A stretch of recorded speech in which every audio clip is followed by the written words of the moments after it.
Hi, hello, namaste. Welcome back to our channel English with Supriya. So, after a very long gap or after a very long time, I have come back to share a small important video regarding the topic of common mistakes in English. Most of us make some mistakes while we are talking in English, right? So I would like to remind you some examples of which we should not do. Okay. Um, for example, so now let us discuss about the topic. So ఇప్పుడు నేను చెప్పాను కదా, discuss about the topic అని అన్నాను, కానీ అది correct సెంటెన్సా కాదు, కామన్గా మనం చేసే మిస్టేక్ అది. సో కరెక్ట్ సెంటెన్స్ ఏంటి అంటే డిస్కస్ ద టాపిక్ అని చెప్పాలి తప్ప డిస్కస్ అబౌట్ ద టాపిక్ అని చెప్పొద్దు. ఓకే, అక్కడ డిస్కషన్ జరుగుతుంది, చేస్తున్నాము అంటేనే టాపిక్ గురించి కదా, కాబట్టి మళ్ళీ అక్కడ డిస్కస్ అబౌట్ ద టాపిక్ అని చెప్పాల్సిన అవసరం లేదు. ఓకేనా, అది ఫస్ట్ ఎగ్జాంపుల్. సెకండ్ ఎగ్జాంపుల్ ఏంటి అంటే నేను ఒప్పుకుంటున్నాను అని చెప్పడానికి చాలామంది ఐఎమ్ అగ్రీ అని అంటారు, బట్ ఐఎమ్ అగ్రీ అని చెప్పొద్దు, ఐ అగ్రీ అని చెప్పాలి. Okay, I agree second one.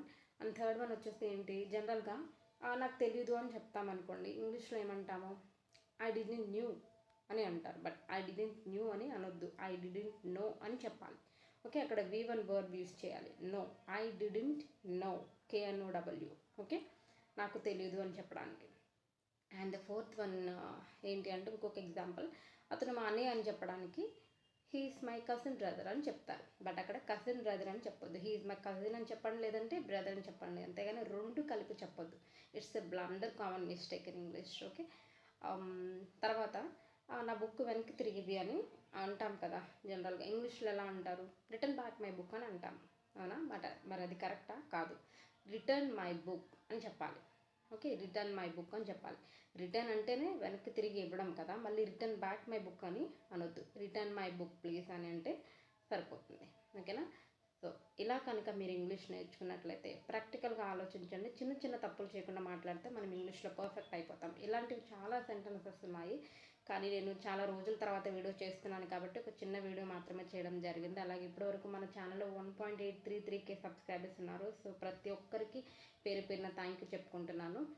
ఇవాళ నుంచి నేను వీడియోస్ పోస్ట్ చేయడానికి ట్రై చేస్తాను. ఓకే, ప్రతిరోజు పోస్ట్ చేయకపోయినా అప్పుడప్పుడు నేను పోస్ట్ చేయడానికి ట్రై చేస్తాను.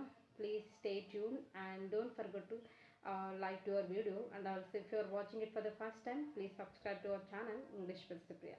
See you in the next video. Until then, have a nice day, keep smiling, bye bye, take care.